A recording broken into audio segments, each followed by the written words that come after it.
It's just so crazy to me that this place could be 1,100 years old, 1,200 years old, but they don't teach us this in school.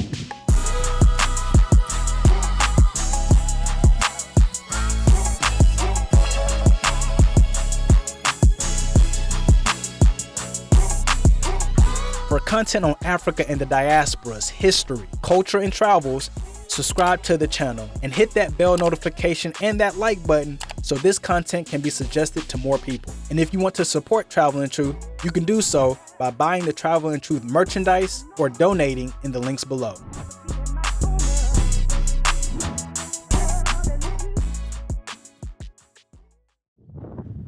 All right, hello. Right now, caught it. Today's the day, man. Today's the day I've been waiting for a long time. It's the reason why I came to Zimbabwe in the first place. Right now I'm about to visit the Great Zimbabwe ruin. When it comes to ancient civilizations and the ruins they left behind, TV and our school books mainly show us the Roman ruins, the Greek ruins, the Maya ruins, so on and so forth.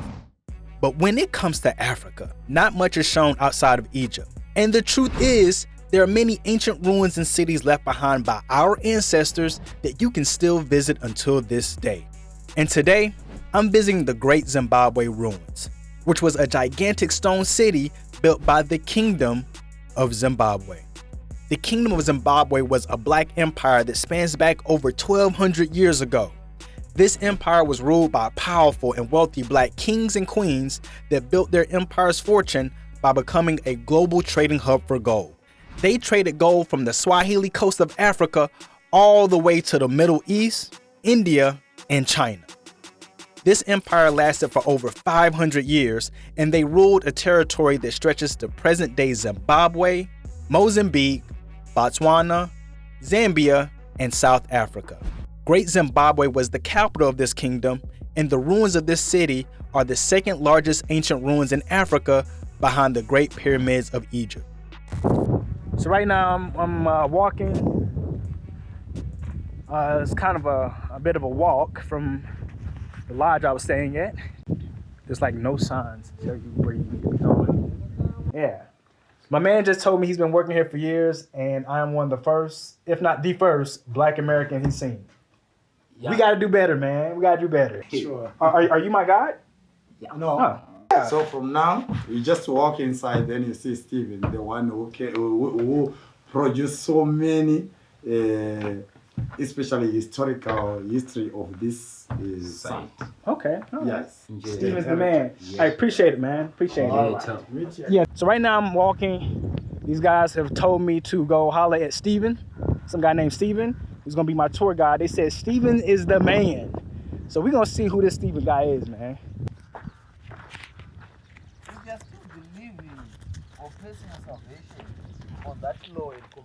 Y'all talking that good stuff, man. Who is Stephen? Stephen is the man who is talking. How you doing, Steve? They said you were the man. The guys over there said that you were.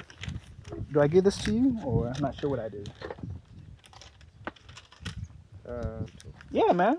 Yeah, I'm ready. Are you ready? I'm ready, right? It seemed like you was preaching the gospel over there. you know, you don't mind if I record this, do you? I don't mind. Now, Brother Stephen is about to give me a tour of this huge stone city, which consists of three main sites. The first is the famous Great Enclosure, which was located in the valley and was the palace of the queen. This is the most well-preserved of the three sites. The next is the Valley Complex, which is where the royal family members lived. And last is the Hill Complex, which was located on the top of the mountain and is where the king's palace was located. It is the oldest of the three sites. Now, in order to understand these structures, you must first understand the origins of this empire. This kingdom was actually the offspring of another kingdom called the Kingdom of Mapungubwe, which was located in present-day South Africa. This kingdom was well known for trading gold and creating many golden works of art that were discovered in royal tombs. And we're talking gold everything, from golden carved animals, golden bowls, golden chains, you name it, they made it. After this kingdom collapsed, many others migrated north and set up shop in what we know today as Great Zimbabwe, a stone city that stretches over 1,800 acres and had an estimated population of 40,000 citizens at its height. To put it into perspective, at that same time, more famous cities like London, Paris, and Rome had no more than 30,000 citizens due to wars and invasions. Now, the first place Brother Stephen is taking me to is the King's Palace, which sits at the top of the mountain overlooking the vast landscape of this ancient city. There was a well-built stone pathway that goes up the mountain that leads up to the complex, and it is quite a hike. But luckily, on the way, Brother Stephen gave me a bit of background about Great Zimbabwe, the king, and his wives. Yes. So we are using the ancient path, which is still very old as well, as old as 900 years old. Little has been done to maintain the originality of this path. Now, I saw something on the internet last night that said that the oldest part may have been built in the 9th century. Yeah, so it differs with the archaeologists. Like according to Webb and Doro is one of the most black prominent archaeologists to work on this site. He's now working under UNESCO. He suggested that this could have been inhabited as early as 900 AD, which is the 10th century. Wow. It is way back. So it was a gradual occupation. Yes. Yes. It's just so crazy to me that this place could be 1,100 years old, 1,200 years old. Yes. But they don't teach us this in school. I know they do here, but in America, nah. They don't. Not at all. Whoa. This is quite the walk. Yeah. It's cool though. I need to. So you know what? Get the exercise. This path would be used by, mostly it will be used by the king's women, or let us call them wives. How many wives? Do you guys know how many wives they could have had? According to Portuguese documents from João de Barros, it is suggested that the last prominent king, by the name Nyatsimba Mutota, who later to be famously known as the founder of the Munu Mutapa Empire, he had more than 200 wives to his credit. Wow. So among those 200 wives, it is said on average, each would have 10 kids. Whoa. 10 times 200. So this guy had about 2,000 kids. So it meant that it was a birthday almost every day. But if you look over there, we are now beginning to see the other structures which we are going to view. Like that big circular structure. That's the Great Enclosure.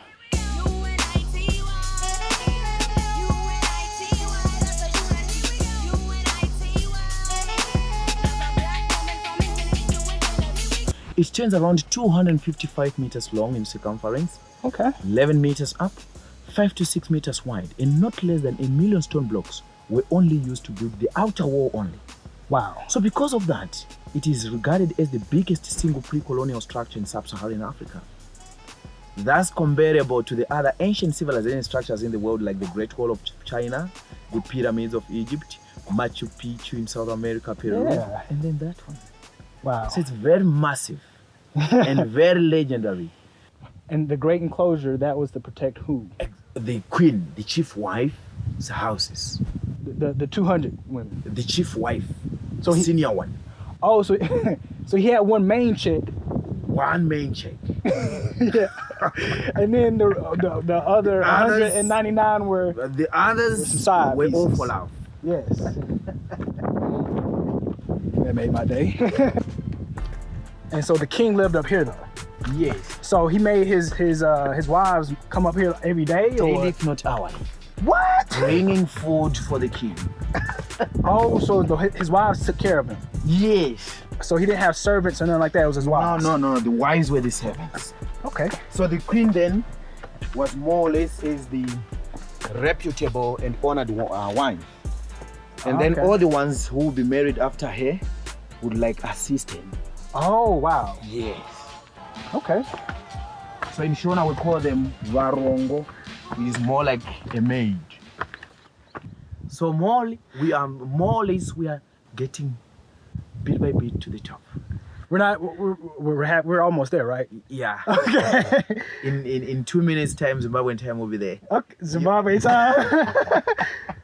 Now, as we continue our hike up this mountain, you start to get a sense of how cleverly built and fortified this place was in order to protect the king. Now, one thing to know is that if you're going to come here, once you come up to the hill complex, it is a workout. It's a lot of steps, and they're very steep. Now, one thing also to mention is that the more closer you get to the top, the more narrow the path becomes. I mean, it becomes extremely narrow, as you can see. And the main reason for this is because if there was an intruding army, and let's say you're on top, you can pick the intruding army off one by one. Pop, pop, pop. Well, not this, but you know, maybe like arrow or something like that. So it made this place really, really hard to penetrate. And like I said, because of the steep steps, people running up here, it would be impossible for you to full on sprint up here. So basically, you have everything working against you if you're an intruding army. You have the narrow passageway, which allows the defense to easily pick you off one by one. But then you also got these steep steps, which makes it hard to even walk up, let alone sprinting up. I want you to enjoy the overview now. Ooh, what a very beautiful landscape. It is. And so this is pretty much the view the king would have over his kingdom every day. Yes. Just imagine what a king he was. What a king indeed. And after a long Zimbabwean 2 minutes, we finally arrived at the top of the mountain to the ruins of the king's palace.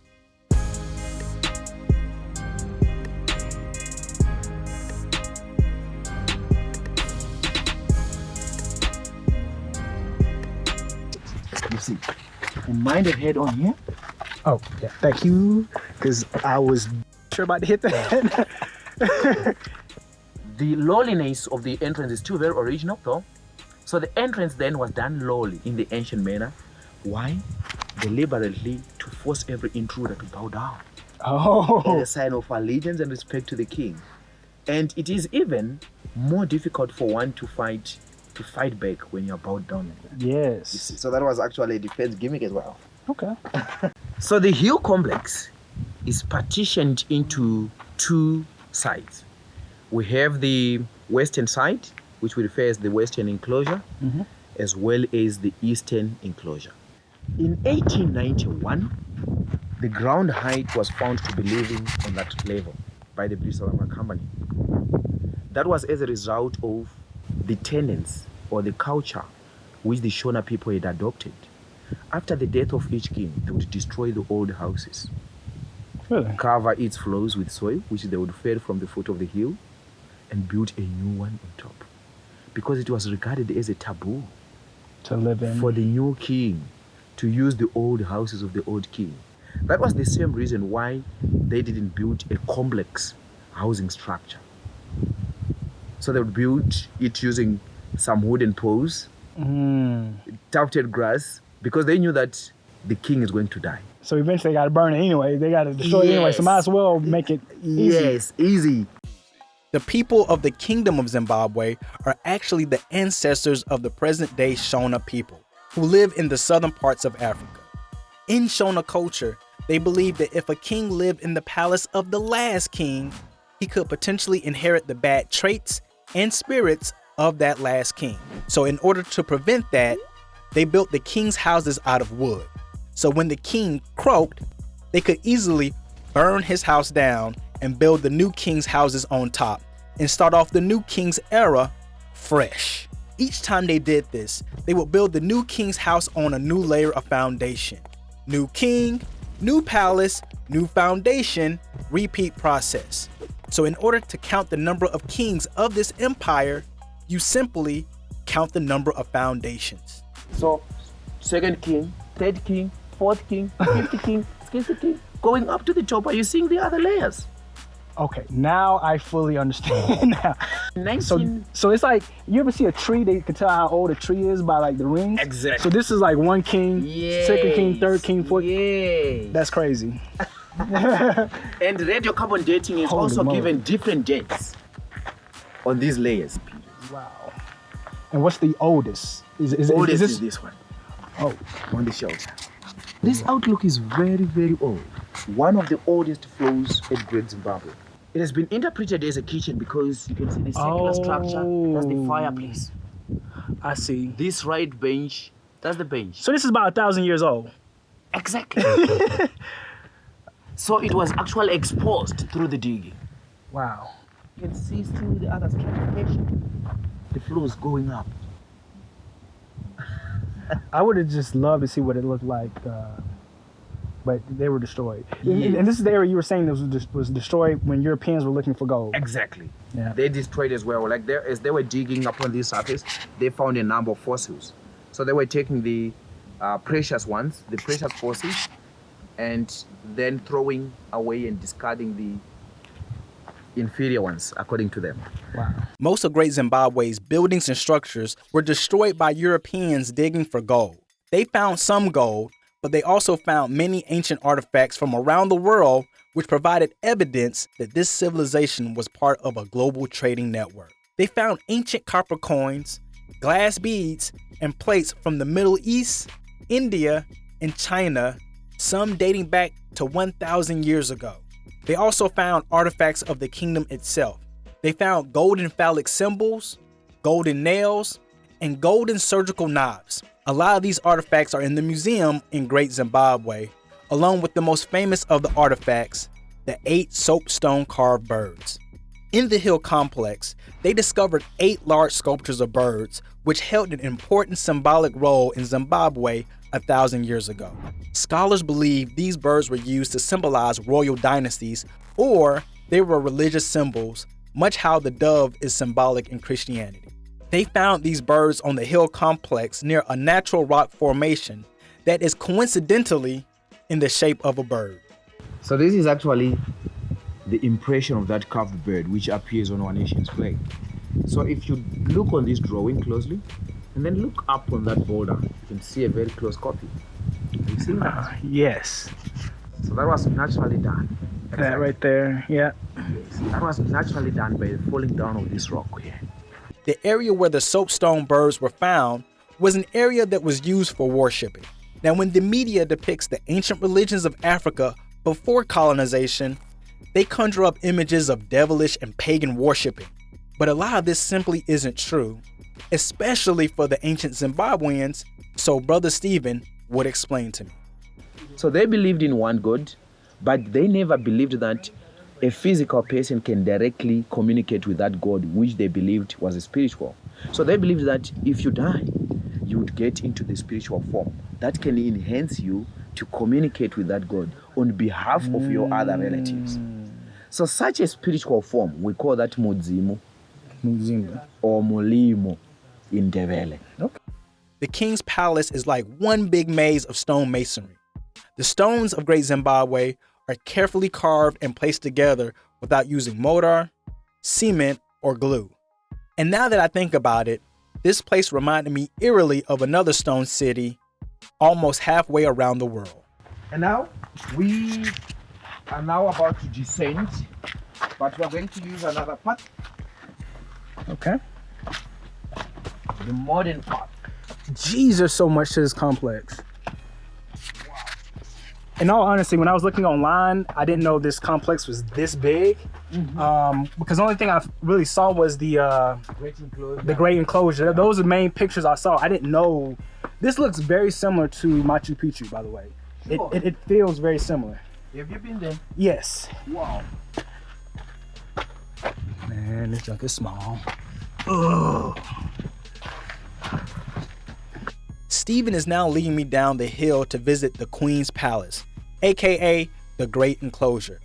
Along the way, we walk through the Valley Complex, which back in the day was the home of other royal family members. And you said all these were ruined because of...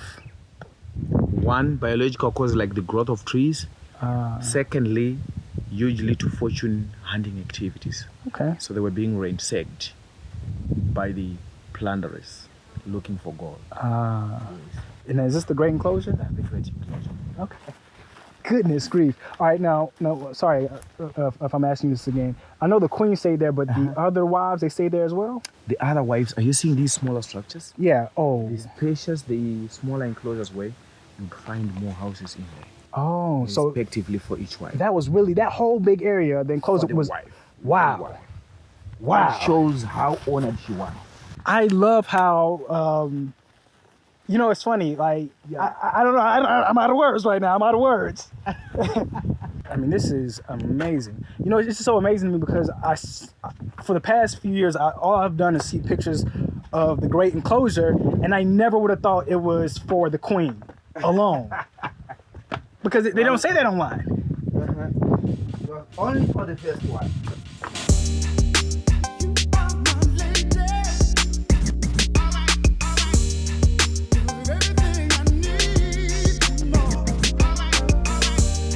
The Queen's Palace is a work of art.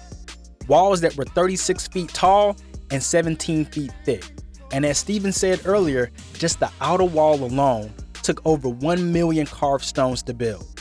On the eastern wall was the snake design, which stretches 288 feet across and was symbolic for a woman's fertility. They take that as a snake. So that was done to relate fertility to divinity because the eastern side is always regarded as the spiritual realm for our ancestral mediators, those ancestral spirits. In the middle of the palace, you'll find the famous stone tower.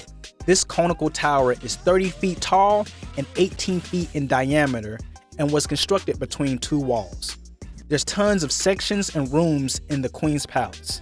There was also a lot of advanced planning and architectural engineering put into the Queen's Palace. The palace was also built in such a way to provide air conditioning that kept the palace really cool in the hot summers. There we are. Oh wow, it feels cool. You're right. Very cool. Are you getting the coolness? Yes, yes. And if you look on this wall here, we have an opening, which was a drainage opening. So if you look through, you can see how wide this wall is. Holy moly. Have you seen the light at the end? Yeah. Wow. It's very wide. We got beat! We got beat! We got beat! Now, in the 1960s and 70s, the people of Zimbabwe were ruled by the government of Rhodesia, which was predominantly a European government with a few tokens in it. This government officially stated that the Great Zimbabwe ruins were too sophisticated to be built by black people and thus had to be built by non-black people. This colonization government went as far as to censor any archaeologists or evidence that proved that this ancient city was built by black people.